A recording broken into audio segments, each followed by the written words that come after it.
je m'appelle Maude Boulanger, je suis infirmière coordinatrice au Pôle Enfance 77 sur les services du Val d'Europe. Je suis à la Fondation depuis 9 ans et nous avons ouvert les services du Val d'Europe en 2015. Les services du Val d'Europe comprennent 4 services, un dispositif d'intervention globale et coordonnée, DIGC, avec 14 enfants, un CESAD avec 15 enfants, une unité d'enseignement maternel issue du 3e plan autisme avec 7 enfants et une unité d'enseignement élémentaire. Ça, c'est les quatre services sur lesquels j'interviens. En tout, ça fait 40 enfants. La spécificité de ces services, c'est la prise en charge précoce et surtout l'inclusion. L'inclusion sociale, tant au niveau scolaire que pour les beaucoup plus petits au niveau des crèches. Ce sont des enfants ayant tous des troubles du spectre autistique.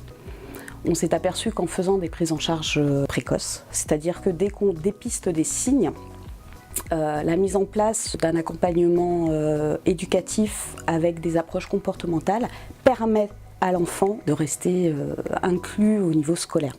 Et du coup, ce qu'on se rend compte, nous, là, par exemple, sur les services, on a 100% des enfants qui sont en inclusion. Alors, soit en inclusion scolaire, pour ceux qui sont en âge scolaire, soit en crèche. Alors moi, au niveau de mes missions, ça va être l'accompagnement aux soins. Mais l'accompagnement aux soins, c'est assez large, parce que ça va être à ce que l'enfant puisse bénéficier, comme tout à chacun, de ses droits de pouvoir avoir accès à la santé. On sait que dans les troubles du spectre autistique, nombreuses personnes sont en difficulté par rapport à ça. Le fait de prendre en charge les enfants de manière précoce, je vais faire une habituation aux soins pour qu'ils puissent, moi mon objectif, c'est qu'ils puissent bénéficier de n'importe quelle consultation, à n'importe quel moment, dans n'importe quel lieu. La grosse difficulté de l'autisme, c'est que l'enfant ne sait pas toujours ce qui va se passer pour lui. Donc de ce fait, en ayant l'habitude, on va pouvoir le soigner et avoir accès à tous les soins nécessaires et possibles. En mettant en place, alors nous on a appelé ça les scénarios médicaux, c'est-à-dire que dans l'emploi du temps de l'enfant, pendant 2, 3, 4 semaines, de manière très régulière, je vois les enfants dans mon poste de soins. Ce que je vais faire, c'est que je vais les habituer à voir d'abord les différents instruments et du coup, je vais les associer à un support visuel. Parce qu'on sait que dans l'autisme, les enfants sont beaucoup plus visuels que lorsqu'on leur explique verbalement ce qui se passe.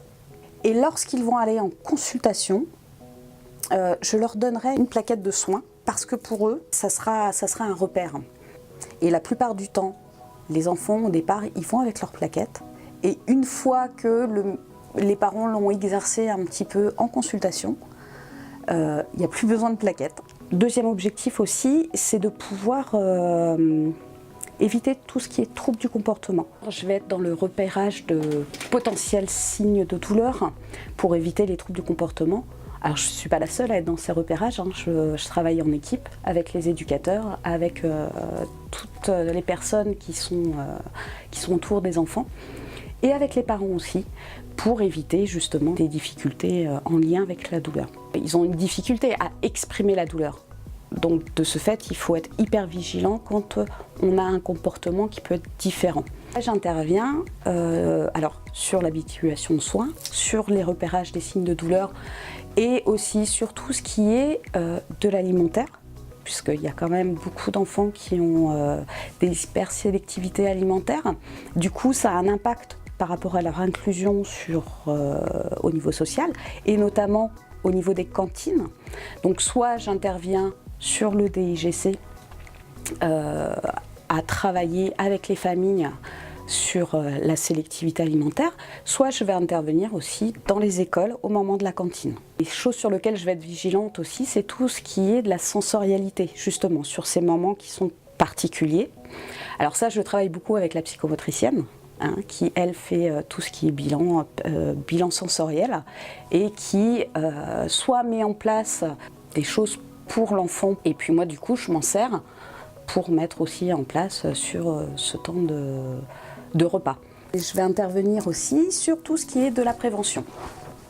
Alors, et la prévention au niveau alimentaire, parce que justement par rapport à l'hypersélectivité, c'est aussi éviter les carences et d'avoir un apport alimentaire correct. Et puis je vais intervenir sur la prévention bucco-dentaire, qui est quand même source, qui peut être, en tout cas les problèmes dentaires, source de douleurs importantes et qui peut entraîner des troubles du comportement très importants. J'interviens sur tout ce qui est l'état de santé à proprement parler des enfants, c'est-à-dire que je vais les peser, je vais les mesurer, je vais être vigilante à leur état de santé. Hein. C'est des petits, donc il y a toutes les maladies infantiles, et puis il y a tous les rhumes, et puis mettre en place tout ce qu'il faut pour éviter la contagiosité, pour éviter... Voilà. Tout ce que je vous dis là, je ne peux pas le faire toute seule, étant donné que je suis seule quand même comme infirmière. Je le fais grâce à l'équipe où chacun, de par sa spécificité, me transmet les informations. Et moi, je suis un peu le support santé, on va dire, du service. Donc, il y a aussi une partie qui est très importante et sur laquelle j'interviens. Pas seule, mais j'interviens et c'est tout ce qui est la partie de l'autonomie. L'autonomie dans la vie de tous les jours pour les enfants. Ça va être savoir être propre, puisqu'on reçoit des enfants, c'est vrai qu'on reçoit des enfants jeunes, et que rapidement, dans la mesure du possible, on va mettre en place la propreté. Ce travail, c'est fait avec l'équipe, mais c'est aussi fait avec la famille. Il y a vraiment, dans ma mission, c'est vraiment d'accompagner les familles.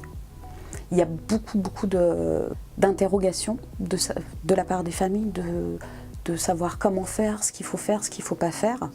Et de ce fait, je suis très en lien avec les familles. Il y a un lien de confiance qui s'installe en fait. Pour que vraiment la prise en charge fonctionne, il faut une prise en charge globale. Et globale tant au niveau des professionnels qu'au niveau de la famille. Lorsqu'on va tous dans la même direction, les progrès sont fulgurants. Ce qui est un peu formidable, c'est que c'est d'autres perspectives de vie pour aussi bien les enfants que pour la famille. Ça, c'est indéniable.